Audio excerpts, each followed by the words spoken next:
Well, hi there, homies. I can't believe we've only been going for 8 weeks and this is episode 26. Wow. We've already had thousands of downloads, which has completely blown me away. And I just want to take a moment to thank each and every one of you for listening and sharing this podcast with your friends. So today we are speaking with Dr. Joe Rozencwajg. I hope I got that right, Joe. He's a homeopathic practitioner born in Brussels, living in several different countries before deciding to settle in New Zealand. So in this podcast, he shares how he went from being a surgeon to discovering natural medicine. And believe me, he has studied pretty much every single natural health modality there is. He has also published 11 books and lectured internationally. And I was lucky enough to receive some mentoring from Dr. Joe when I was newly graduated. And it was so wonderful to draw on his experience when I was still completely overwhelmed with my new career as a homeopath. So he has a very special place in my heart for that. He also has a great sense of humor, so I'm sure you're going to be laughing along with me in this very entertaining episode. Let's jump right in. Welcome to the Homeopathy Hangout podcast, where we discuss all things homeopathy from around the world. And now, your host, Eugenie Kruger. Hello, everyone, and a very warm welcome to Homeopathy Hangouts. Today, we are hanging out with homeopath, black belt, surgeon, author. The list is so long. Dr. Joe Rozencwajg. Welcome, Dr. Joe. Welcome. Thank you for having me. Now, I had the humongous privilege of having you mentor me on a few cases when I just finished my studies many years ago. And it was just such a brilliant experience because you are such a funny guy. You have a great sense of humor and the most unbelievably wide and deep depth of knowledge on all things, not just homeopathy. So it's a huge privilege to have you here today. My ego is swelling right now. I need some apis. Well, and you also win brownie points because me and your wife share a first name. Exactly. Now, tell us a bit, Joe, about how you first discovered homeopathy. Oh, actually, it's the fault of my son. I was a surgeon, okay, and I was a little bit disappointed about what I was doing because I kept operating people. They come back with the same pathology, do the surgery on people who have been messed up by the GPs and the internal medicine. And then they keep coming back. And I said, well, what am I doing here? I'm a plumber, I'm a carpenter. That's fun. I love it. I really loved surgery. But I'm not curing people. This is not what I expected to do in medicine. So I saw my anesthesiologist using acupuncture on my patients so that they didn't need heavy drugs and morphine and so on after the surgery. And I said, well, that's interesting. I'm going to learn that. So I went to the School of Acupuncture in Brussels. Registered. I almost didn't start the course because they were starting to say, well, for example, in Chinese medicine, the liver can have a fire that will create conjunctivitis. And I said, what? A fire in the liver? You have a little fire there and everybody's sitting around and singing Kumbaya? You guys are nuts. But, it was a prepaid course and the meal was Chinese and I love Chinese food, so I stayed. And that was good because I finally understood acupuncture. At the same time, my son was born, and that time I was still a firm believer in vaccines. That has changed quite a lot. So he had his first shots. And of course, after that, he had side effects. He had recurrent otitis. So otitis, antibiotics, diarrhea, nappy rash, Once again, otitis, etc. After the third time, I asked his pediatrician, who was the head of the neonatal intensive care unit in Brussels, what can we do? He said, oh, no, he's going to outlive it. And, then that's fine. It's going to be fine. And that time, after the experience with acupuncture, I was a little bit smarter. And I went to see a homeopath I was working with. And after a few powders, everything was okay. So I said, well, this is a slap in my face. Come on. So I went to study it. And being the crazy guy that I am, I studied in 3 or 4 different schools at the same time. At the same time, we moved from Belgium to South Africa, from South Africa to Israel, and so on. Yada, yada, yada, yada. Long thing. And this for that, thing we do in first year, second year. And that's it. That's about how it went. So, and progressively people kept coming. And for example, they kept bringing me bottles of tinctures or plants from the garden. Well, what is this? What can I do? And I said, well, I'm not a herbalist.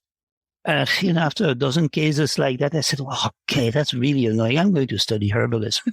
So I went to study herbalism at the college in London, distance. But I went twice. I flew twice to London for that.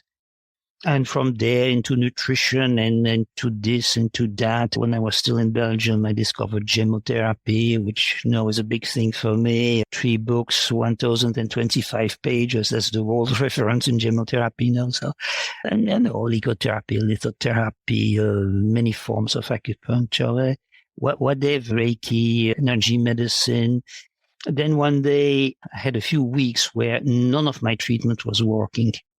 And I was asking myself, what am I missing here? What's the problem? What have I not done? Because that's the first question. And I realized that one of the things I didn't do was to check their spine, their alignment. And I remember having worked with an osteopath in Belgium who showed me a few tricks.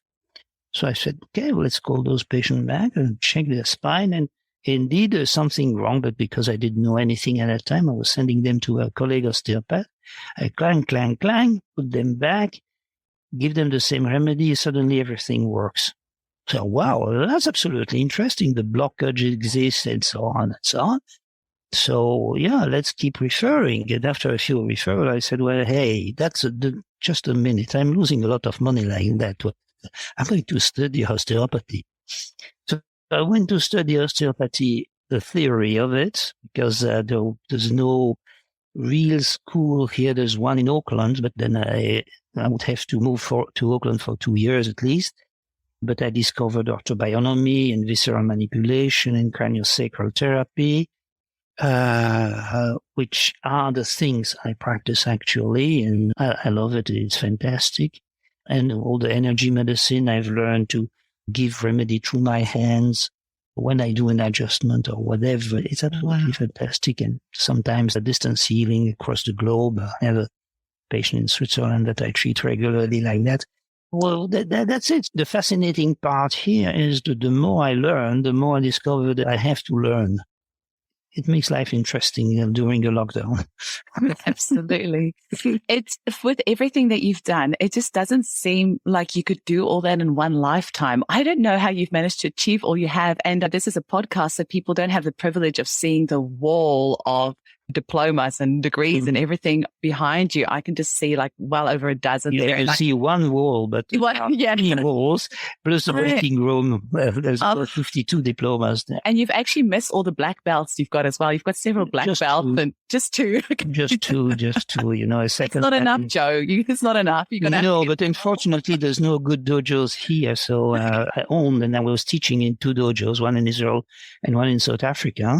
Oh. I tried to save one here when we arrived in New Plymouth, but then the Kiwis, as you know, are not very interested in non-competitive things.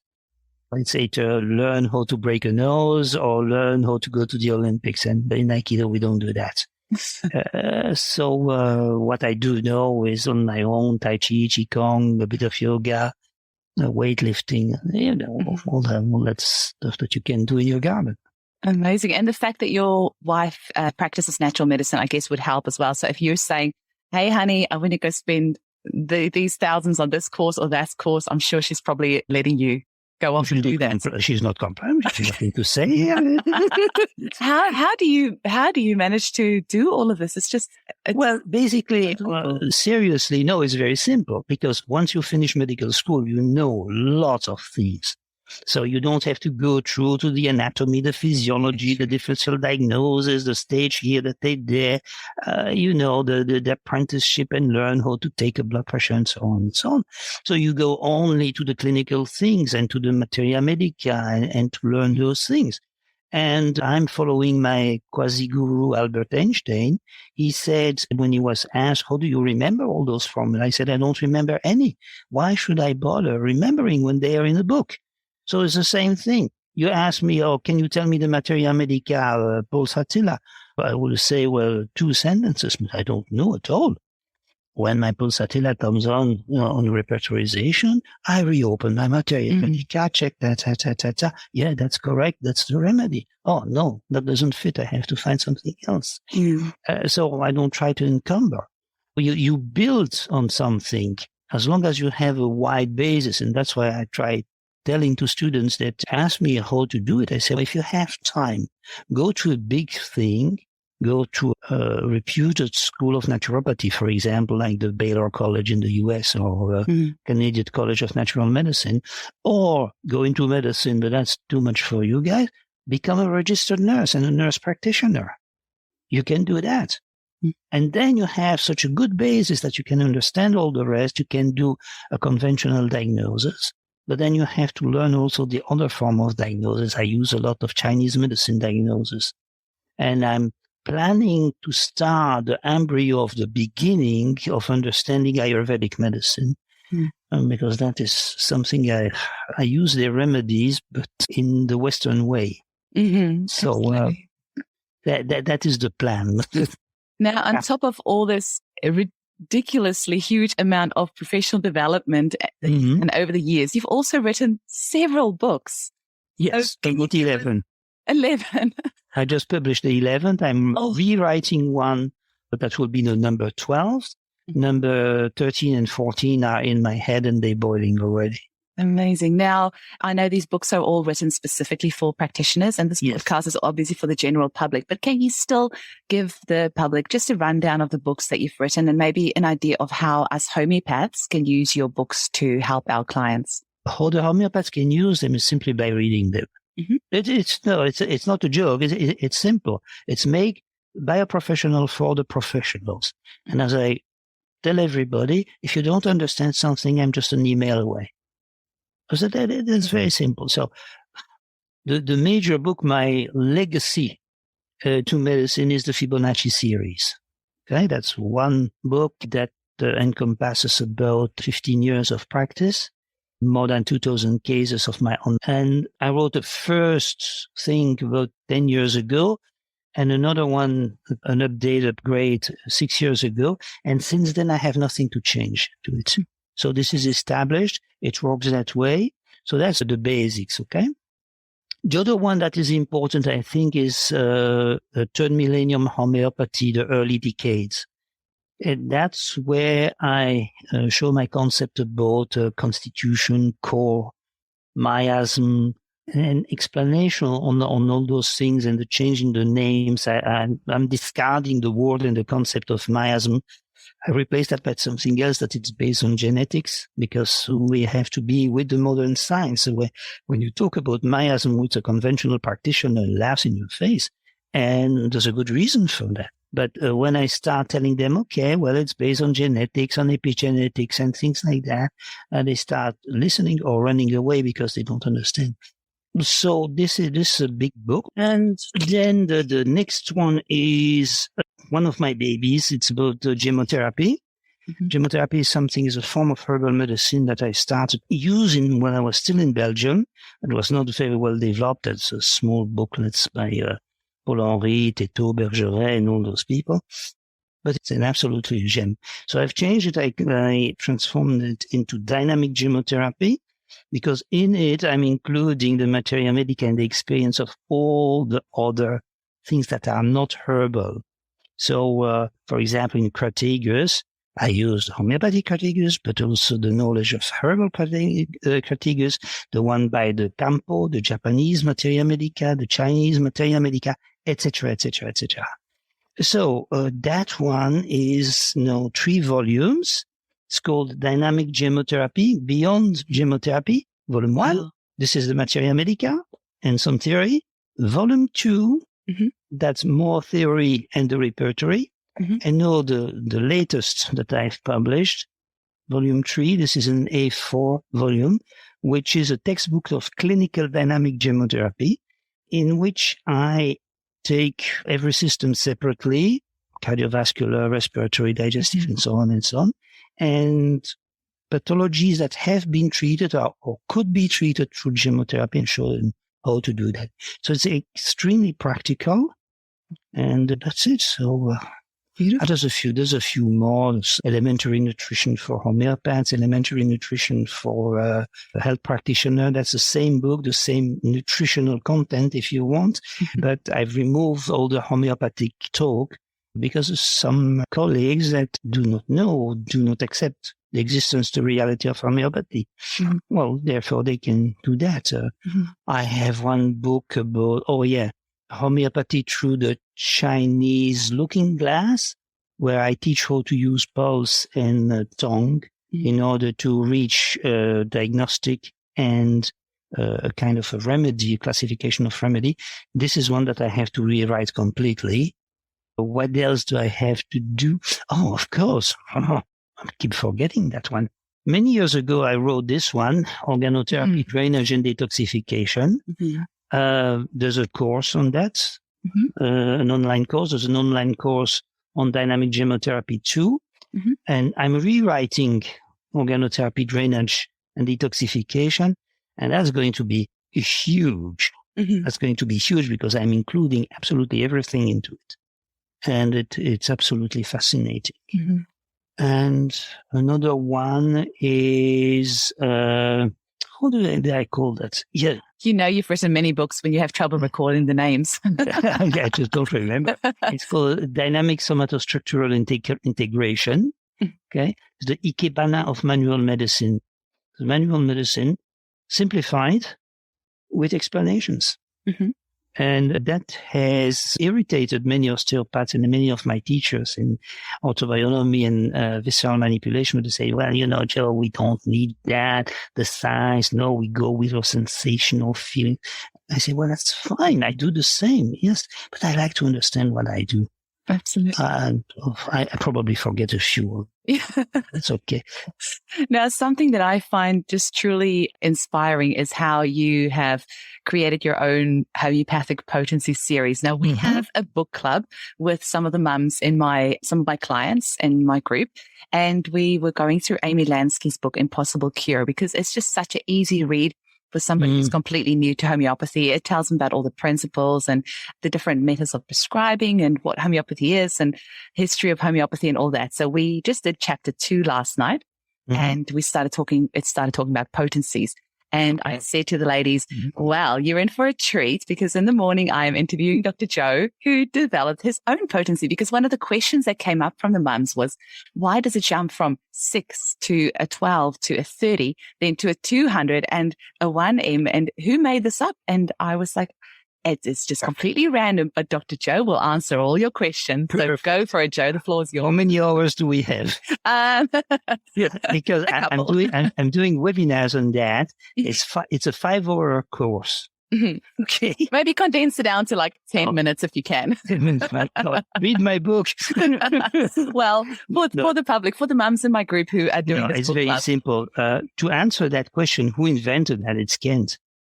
This is supposed to be the harmonics, but there's absolutely no harmony in that. Because you go to, in the full series, it's 6, 12, 24, 30. That's okay. It's a duodecimal thing. And then you jump to 200. Why? And one vet homeopath has described that the jump is impossible, as a full article that is in the book too also. And then from 200, you jump to 1M. Why? That doesn't make sense. And this is one of the things that have irritated me since the first day we talked about potency in class. And I was asking questions, of course. And the final answer was always, well, I use that because it works for me. And I don't know if you are on all those multiple email lists and Facebook things and all that stuff. There is always a question. Every single week there's a question by a practitioner, very often a seasoned one. I started this patient, gave the remedy that is totally indicated in this potency and nothing happens. And what do I do now? And everybody has the same answer. Go higher, go lower, use dilution glasses, and here I come and I say, well, use the Fibonacci series. Okay, but why? Why? The question is, how do you determine which potency to choose? And that was the theme of my first paper on that. How do we remove the guesswork from choosing the potency, because it is a guesswork. Mm-hmm. You cannot tell me when you see a patient why you're going to choose a 30 or 200 over a 6. And there's that old legend of the lower potencies for the material things, for the physical ailments, and the higher potency for the emotional. And this is, excuse the word, no, don't excuse the word, it's total bullshit. Because in my experience with those Fibonacci series, I have had so many mental, emotional, and psychological cases that reacted to a 3C. Quite a few examples in the book. So I'm a very lazy bum. Honestly, I'm lazy. So instead of trying to devise things and techniques and methods and algorithms that will not work because they become patient dependent and practitioner dependent, and go back to that, I say, well, if we don't know what potency we need, well, why don't we give them all one after the other?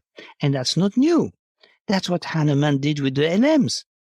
You start with LM1, you reach LM30. He did that. The problem, the LM is it's very linear. It's not a natural progression because there's no straight lines in nature. I'm just thinking, can you, because this is for the general public, they might not know what Fibonacci is. Can you maybe just explain what Fibonacci is?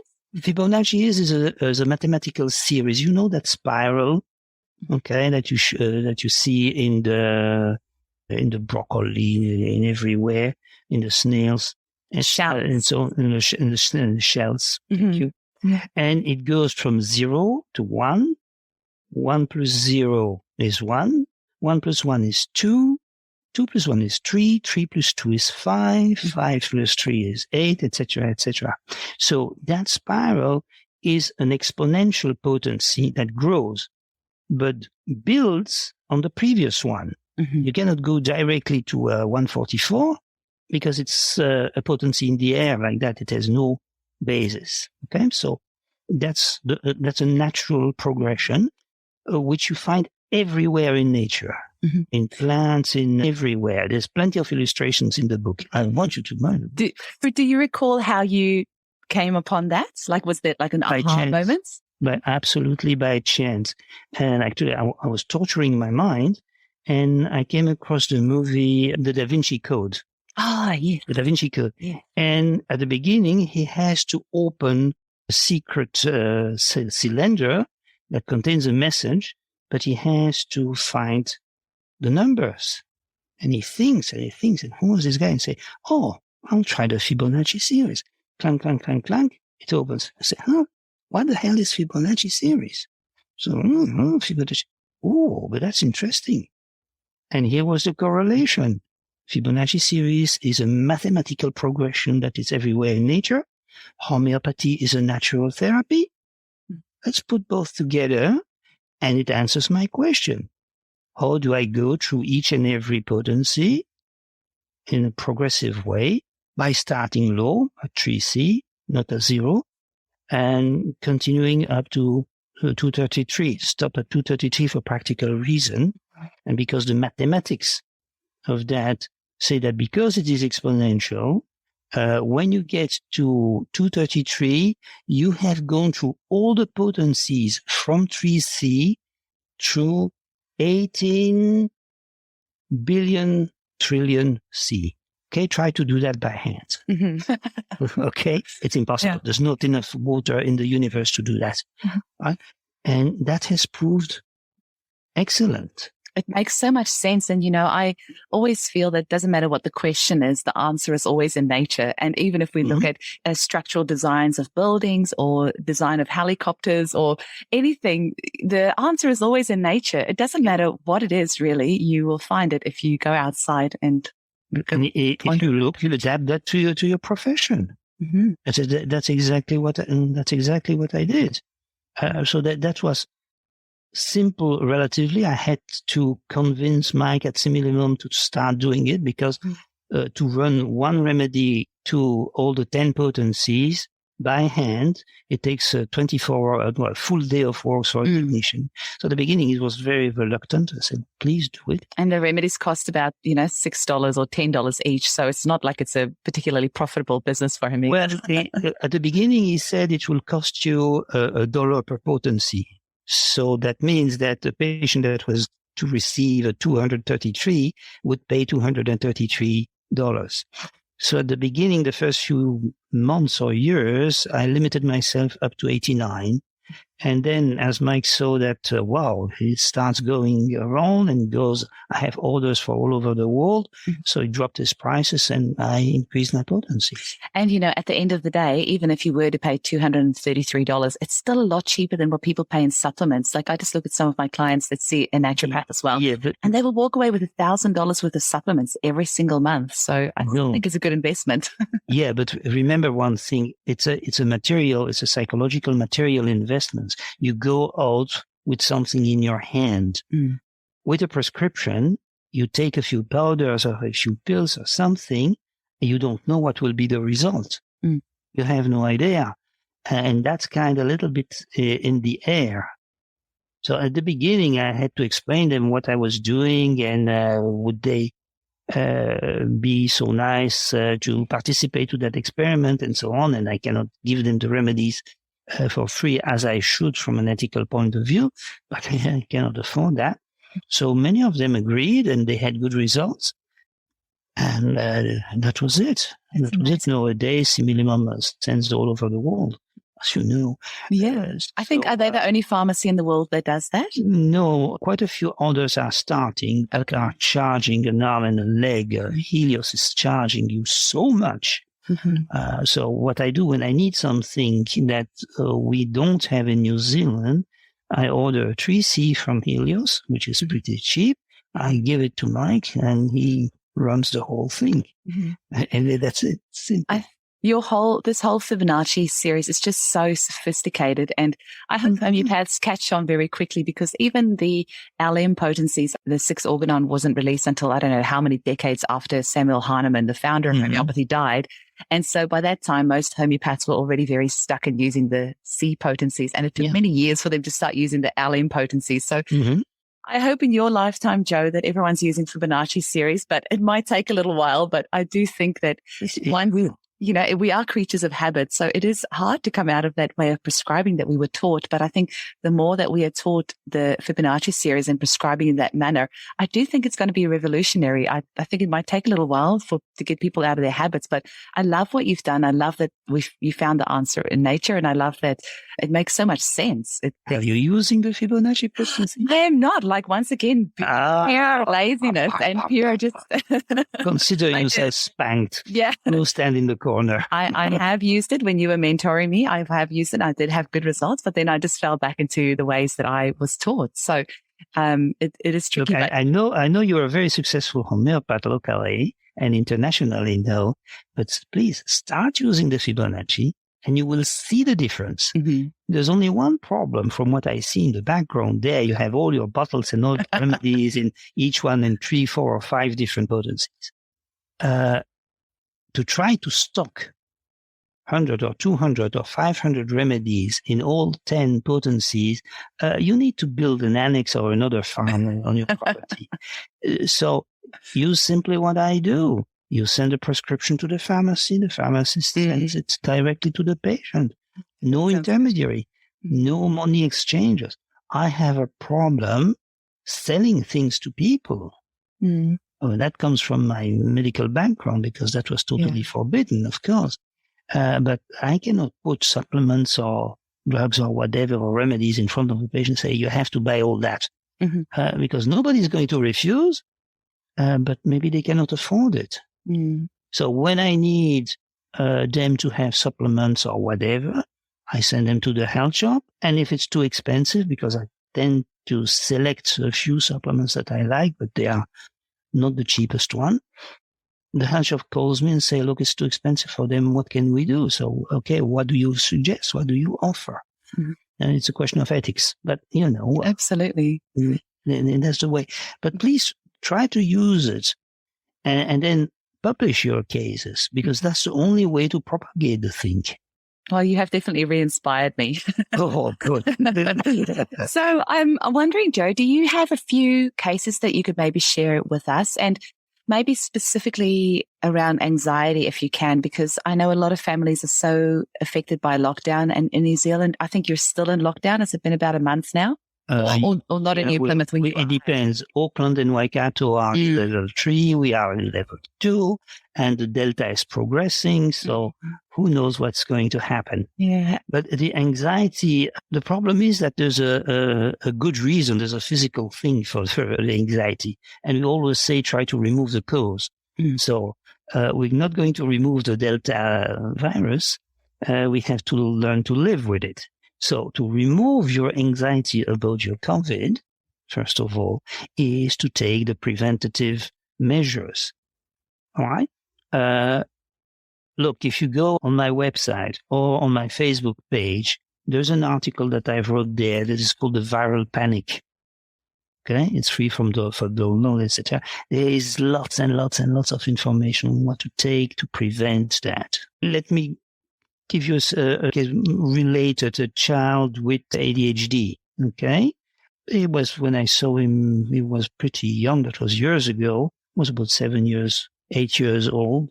Voices in the head and all that stuff, and agitated and so on and so on. So take a full case. What do I prescribe? Sulfur. Yeah. Oh, biggest remedy, sulfur. What a coincidence. And he starts with a 3C. No. I give to my patients only one powder, one dose of each potency, so they're not going to overdose, etc., etc. And the next day, after he receives the remedies from the pharmacy, I get an email from the mother saying, Joe, thank you.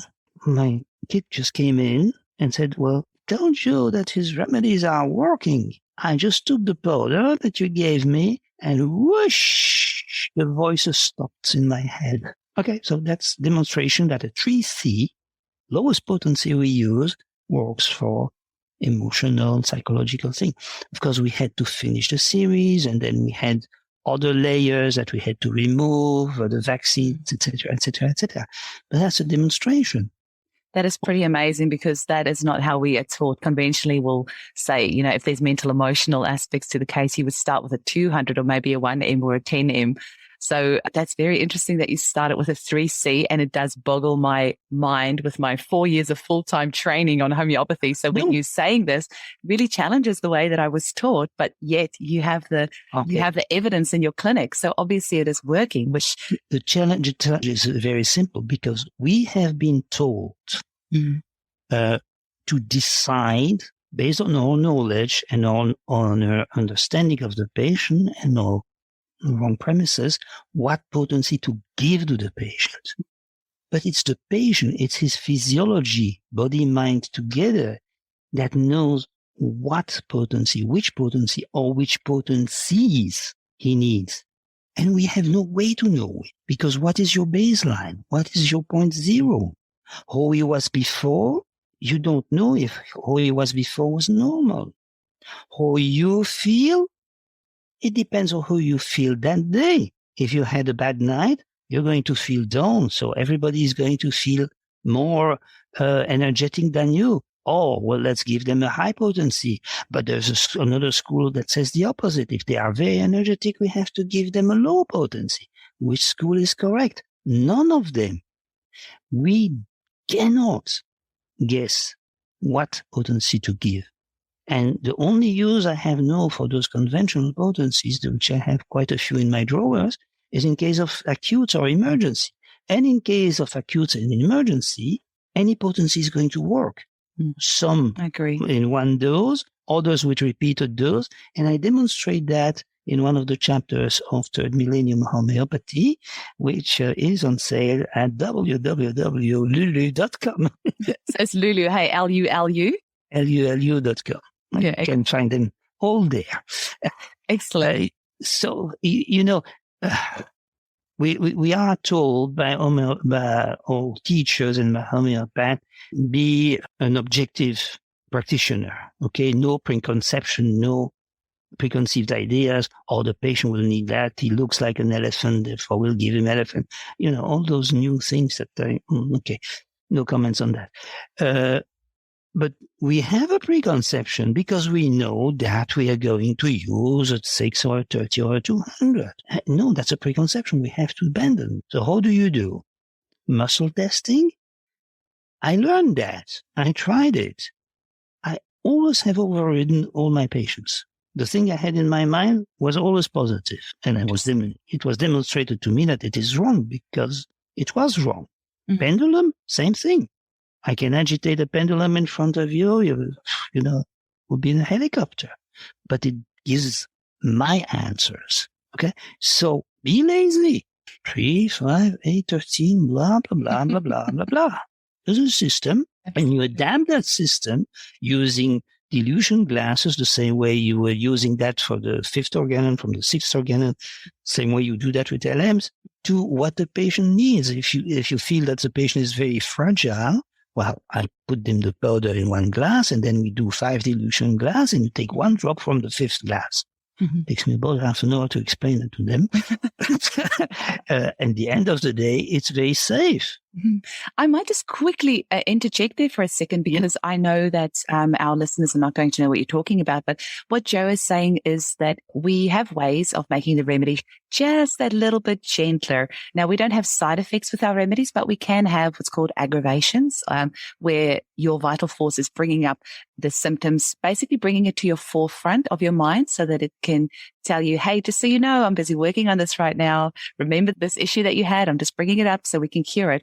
But so if you do have an aggravation, you can dissolve the powder in some water and then take a couple of teaspoons of that water, put it in another glass of water and stir it. Take a few teaspoons, put it in another glass of water.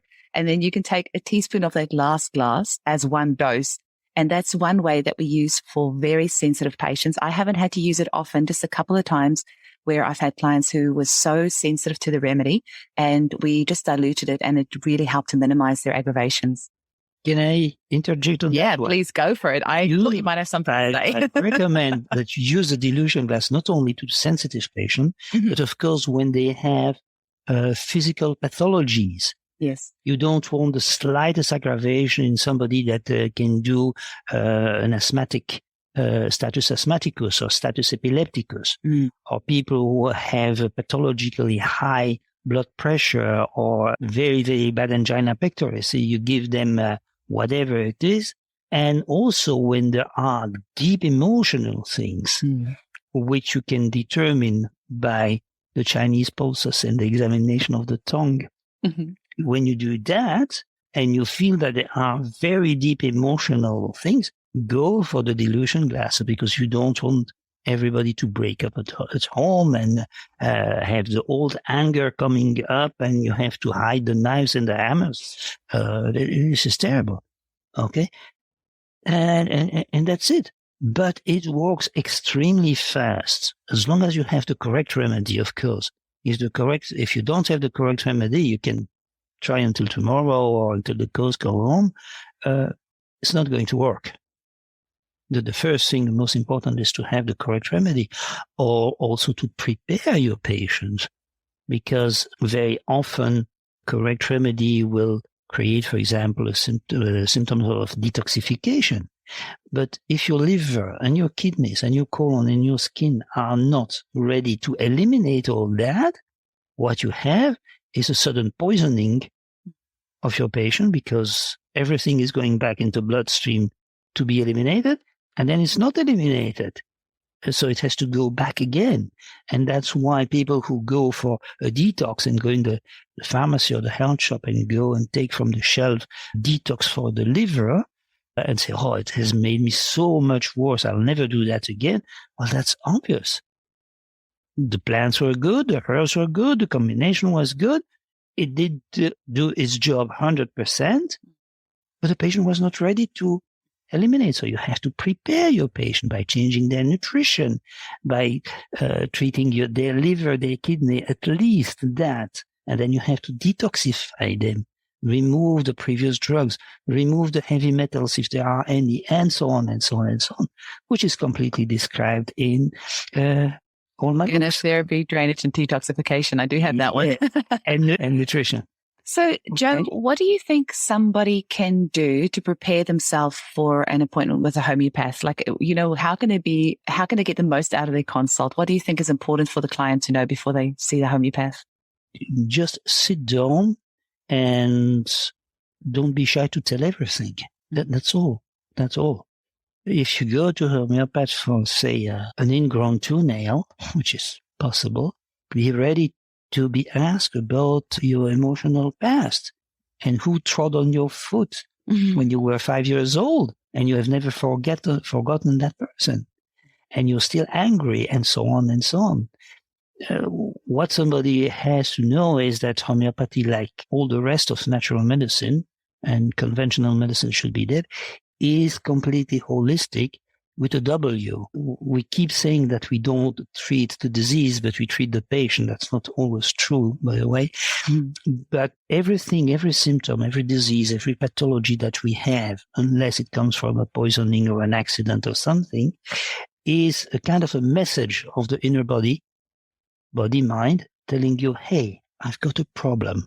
Please help me. The vocabulary of the body and of the mind is limited. Okay?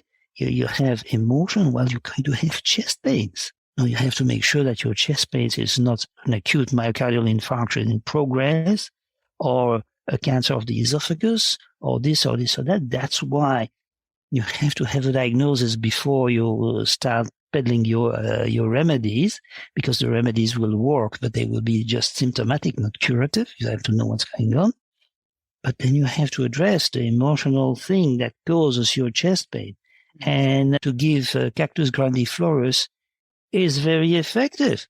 But then a Panadol will be also effective if you don't go deep in the situation, and it's not mirroring MNZIA, carcinosis, and all those good ones. Mm-hmm. So just prepare yourself. Don't be surprised. And to be honest, what I ask my patient to tell me when through the pulses again, I say, well, you have deep-seated anger issues? They look at me and say, how do you know that? Well, I don't know. You just told me. Do you want to talk about it? And they will say, no. I say, well, that's fine. You don't have to. I only know that you have anger issues. I might or might not address them through the remedies, but we both know that the treatment will probably not be complete. That's all we have to tell them. And generally, you get to the same remedies, again, not bearing carcinosis, and whatever. Yeah. And it comes out in next consultation, they come and tell, well, this has happened and this has happened, and I didn't know that. Oh, and by the way, my hemorrhoids are cured. I didn't tell you I had hemorrhoids. Well, that's obvious. The hemorrhoids are linked to the liver. In Chinese medicine, the liver is the organ of anger. Hello. It's beautiful. And I love how you said that the symptoms are the vocabulary of the body and the mind, because if we can look at our symptoms that our body and our mind gives us as our body and our mind speaking to us, saying that things are out of harmony, then I think we'll look completely differently at health, because at the moment with the medical model, if there's a symptom, it's something that needs to be suppressed and gotten rid of. But in holistic medicine, we look at symptoms as a way of your body saying, hey, I'm not happy about something. You need to give me a hand here. So I like that you're saying that. I completely agree. That was not always the way. When I was in medical school, we were supposed to go find out the causes and treat them too. Psychosomatic medicine just started at that time. Oh boy, am I old. But we were supposed to reach that and say, well, we knew that heart attacks were linked to emotions, and then that disappears, and now it has been rediscovered. The broken heart syndrome is now accepted, which we all treat with NatMir, and it's very simple. But at the same time, the heart itself physically has to be supported with crataegus, with magnesium, with other herbs, with proper nutrition, and so on and so on. Okay. Because one of my mantras is that homeopathy works best when the patient is alive. So you have to keep your patient alive by other means, while the deep problem is resolved, and then the physiology can take over.